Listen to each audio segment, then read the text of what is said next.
Planet Earth, hundreds of millions of years in the future. Intergalactic explorers return to their home planet in search of signs of ancient civilizations. They find a planet that has changed beyond recognition. Gone are the familiar continents that we know today. Instead, they find a giant landmass with huge mountain ranges, massive frozen snowfields, and glaciers. The once thriving metropolis they seek has disappeared. A few broken remnants are all that remain, crushed and buried beneath tons of rock. Could this be a future vision of Earth? Naked Science asks, what forces could create such a bleak and barren world? And investigates how the awesome power of colliding continents shapes and reshapes our planet in an endless cycle of construction and destruction.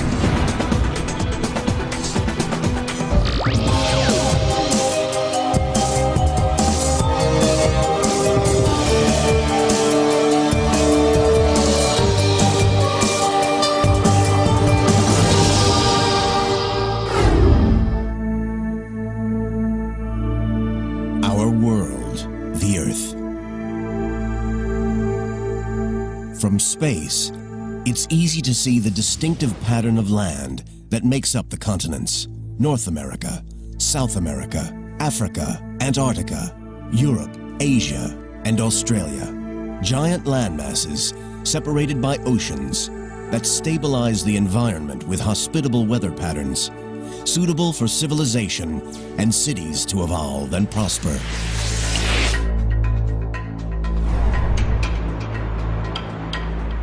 Now imagine our planet ravaged by storm force winds, subjected to extremes of temperature, giant freezes, heat waves, and droughts. A world where cities are crushed and destroyed, where Africa tramples New York underfoot, and London freezes at the North Pole. The geological future of New York is going to be rather traumatic. North America and Europe are going to collide with one another. The world as we know it will be unrecognizable. This is not a portrait of the Earth after a devastating global disaster. This is how nature will shape our planet many millions of years in the future. This incredible remodeling is just part of a natural cycle that has shaped the Earth for the last 4 billion years, and will continue to do so until the sun finally destroys its surface once and for all. Today, our continents may seem solid, safe, and forever fixed in place, but they are none of those things. These great landmasses are constantly on the move. Speed up the last few billion years, and one can see the continents sailing across the globe. Powerful forces deep within the planet rip the continents apart and then smash them together in an ever-changing cycle of death and rebirth. Oceans disappear, mountains crumble, and rise again. Landmasses form and reform. Colliding continents are the mightiest force on Earth. When we look at the history of planet Earth, we see that it is full of change. Change is part of nature, and this change continues today and will continue into the future.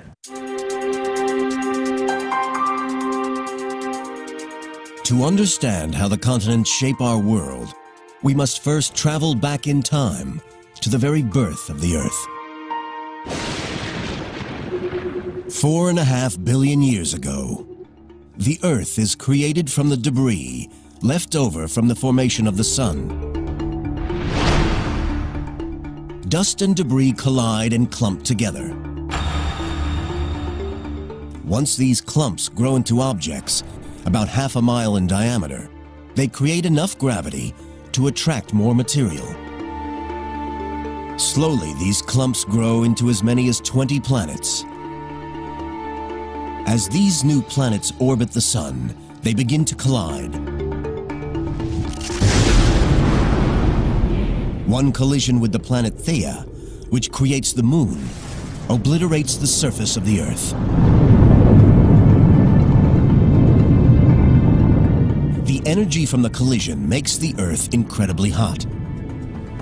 At around 11,000 degrees Fahrenheit, it's more than 7 times hotter than the inside of a cremation furnace. Earth is a massive molten ball of boiling lava. This is primeval hell, where thousands of asteroids and comets bombard our world. But deep within the planet, a process starts that will lead to the first land. The heaviest elements, lead and nickel, sink down toward the center of the Earth to form a molten core.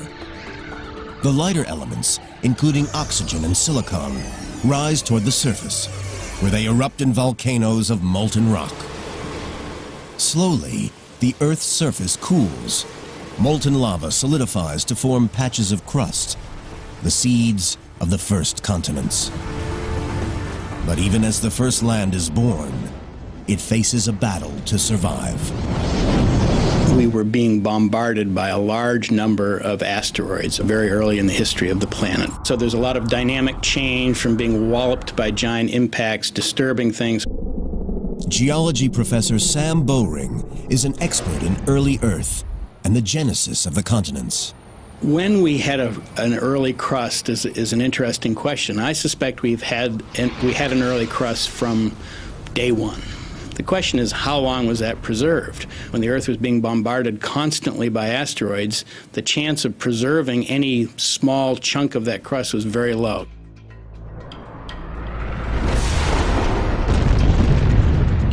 The relentless bombardment destroys the new planet's crust almost as soon as it forms. This recycling of the surface continues for many millions of years. But as the flux of asteroids began to wane, and as the Earth matured a little bit, I suspect the early crust lasted a little bit longer. Eventually, the barrage from asteroid impact slows down. The surface of the Earth continues to cool. But the Earth is missing one vital ingredient: oceans. Where Earth got its water has been a controversial topic over the years. I think most people now think that many meteoritic bodies actually contain quite a lot of water. Water carried by meteors and asteroids may form the oceans that surround the first continents. The Earth, 4.4 billion years ago. Our planet is now 150 million years old, and the first primitive landmasses have formed. They are not like the 7 instantly recognizable continents of today. They are just small rafts of rock floating on the mantle. But now a type of rock appears on the Earth's surface that will form the nucleus of future continents. A rock buoyant enough not to sink into the bowels of the Earth. Granite. In South Africa, in the Kaapvaal region southwest of Johannesburg, geologists examine ancient granite that has survived the ravages of time. These are the ancient remains of what some people consider to be the first true continent. We're looking at the relics, the remnants of the first continental nuclei. This is one of the oldest, but certainly the best preserved continental nucleus in the world. Geologist Alex Kisters studies how granite formed the first continents. The rocks here are so important because they are remarkably well preserved, much better than anywhere on Earth. And that allows us actually to study processes that were involved in the formation of these early crustal rocks.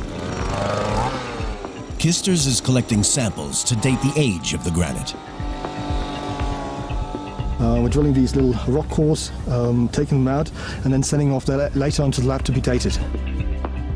Dating rocks is a complex process because over long periods of time, the minerals can break down and reform into new rocks. Scientists look for an ingredient of rock that is tough enough to withstand the test of time. The answer is zircon, a crystal that is made inside molten rock as it solidifies. Even if the rock is destroyed, the zircons are durable enough to survive. Zircon is an incredibly interesting mineral, and it incorporates uranium and excludes lead, and that sets us up to have basically nature's time capsule. To illustrate this process, imagine that this hourglass is a newly formed zircon crystal. Sand in the top represents uranium. The sand in the bottom represents lead. Over millions of years, the uranium in the zircon turns into lead. Measuring the relative proportions of sand in the top and bottom of the glass reveals how much time has passed. Uranium's relentless decay into lead gives us a natural clock. Using this technique, geologists date this granite at 3.5 billion years old. This makes it some of the oldest rock on the planet. These rocks make up a major part of what is known as the Kopval Craton.